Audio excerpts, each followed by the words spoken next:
आगे बढ़ते हैं। 2000 के नोट पर बोले हैं आरबीआई के गवर्नर शक्तिकांत दास। उन्होंने बयान दिया है कि 2000 के नोट लाने का मकसद पूरा हो गया है। बाजार में दूसरे नोटों की कोई कमी नहीं है और 2000 के नोट का ब्यौरा भी रखेंगे। नोट बदलने के लिए 4 महीने का वक्त दिया गया है, ये भी उन्होंने कहा है। और पॉलिसी के तहत 2000 के नोट लाए गए थे। नोट बंद करना क्लीन नोट पॉलिसी का हिस्सा है। 2000 के नोट को लाने और उसको बंद करने दोनों पर आरबीआई के गवर्नर शक्तिकांत दास ने बयान दिया है। उनका यह कहना है कि पॉलिसी के तहत ये नोट लाए गए थे और जो मकसद था इसको लाने का वो पूरा हो गया है। इसीलिए चिंता की कोई कारण नहीं है। आप आराम से एक्सचेंज करिए नोट। आपका जितना कोई भी कंप्लेंट हो, कोई भी डिफिकल्टी, कठिनाइयाँ हो, तो हम बैंकों के थ्रू या डायरेक्टली हम तो उसको मॉनिटर कर रहे हैं। जितना इस टाइप का प्रॉब्लम आएगा उसको हम एड्रेस करें। हमने ये डेट दिया है कि 30 सितंबर तक आप रिटर्न करिए। 4 महीने की समय है, कोई जल्दबाजी की ज़रूरत नहीं है।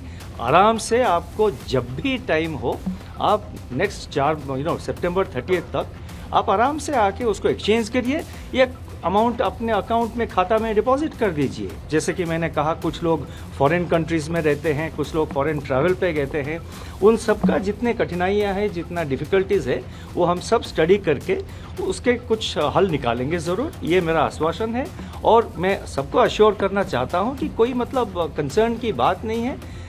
आरबीआई के जो करेंसी मैनेजमेंट ऑपरेशंस है, ये इसका एक हिस्सा है। चिंता की कोई कारण नहीं है। आप आराम से एक्सचेंज करिए नोट। आपका जितना कोई भी कंप्लेंट हो, कोई भी डिफिकल्टी, कठिनाइयाँ हो, तो हम बैंकों के थ्रू या डायरेक्टली हम तो उसको मॉनिटर कर रहे हैं। जितना इस टाइप का प्रॉब्लम आएगा उसको हम एड्रेस करेंगे। बैंकों में करेंसी नोट्स एक्सचेंज करना हो या अकाउंट में डिपॉजिट करना हो, कैश टू कैश आप एक्सचेंज कर रहे हैं या कोई भी कैश ट्रांजैक्शन अगर बैंक में करेंगे, उसका एक सेट प्रोसीजर है, एक सेट रिक्वायरमेंट्स, सेट गाइडलाइंस है। हमने ये कहा है जो एग्जिस्टिंग मैकेनिज्म है आपका, जो एग्जिस्टिंग प्रोसीजर है, आप उसको फॉलो करिए। हमने कोई एडिशनल प्रोसीजर नहीं लगाया है। अब दुकानों में अगर कोई एक्सेप्ट, वैसे मैं आपको एक बात बताऊं, पहले से भी कई छोटे छोटे दुकान में 2000 के रुपया के नोट एक्सेप्ट नहीं करते थे। ये कोई नई बात नहीं, कल से शायद बढ़ गया है कुछ। पहले भी मैंने खुद एक्सपीरियंस किया है। मेरे जानकारी के जितने लोग हैं उनका भी यही एक्सपीरियंस है। और कानपुर के समग्र विकास को लेकर बड़ी बैठक शुरू हो चुकी है।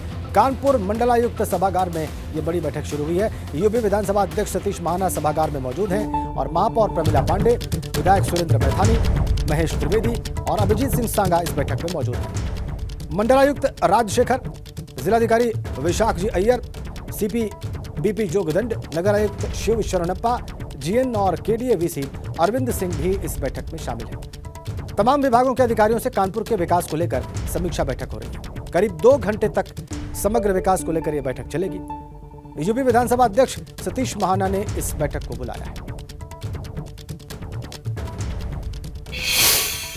कानपुर नगर के समग्र विकास को लेकर आज बैठक बुलाई गई है मंडलायुक्त सभागार में। डॉक्टर राजशेखर कानपुर मंडल के मंडलायुक्त हैं और सतीश महाना जो उत्तर प्रदेश विधानसभा के अध्यक्ष हैं, वो मंडलायुक्त सभागार में बैठक लेने के लिए पहुंचे हैं और उनके साथ तमाम अधिकारी मौजूद हैं। जिलाधिकारी विशाख जी हैं, कमिश्नर पुलिस डीपीपी जोगदंड हैं, नगर आयुक्त शिव शरणप्पा हैं और तमाम अधिकारियों को बुलाया गया है जो कंसर्न्ड अधिकारी हैं।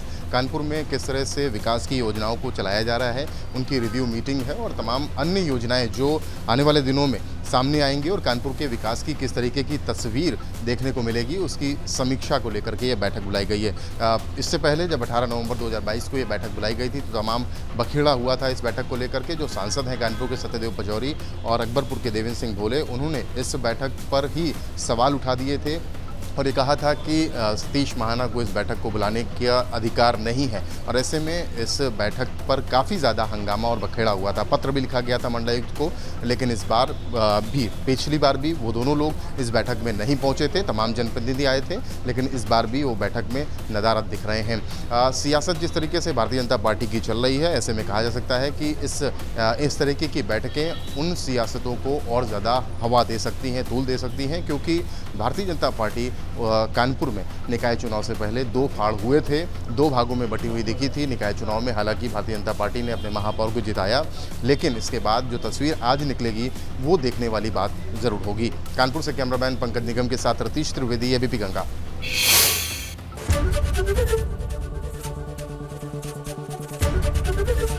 एबीपी गंगा, खबर आपकी, जुबान आपकी।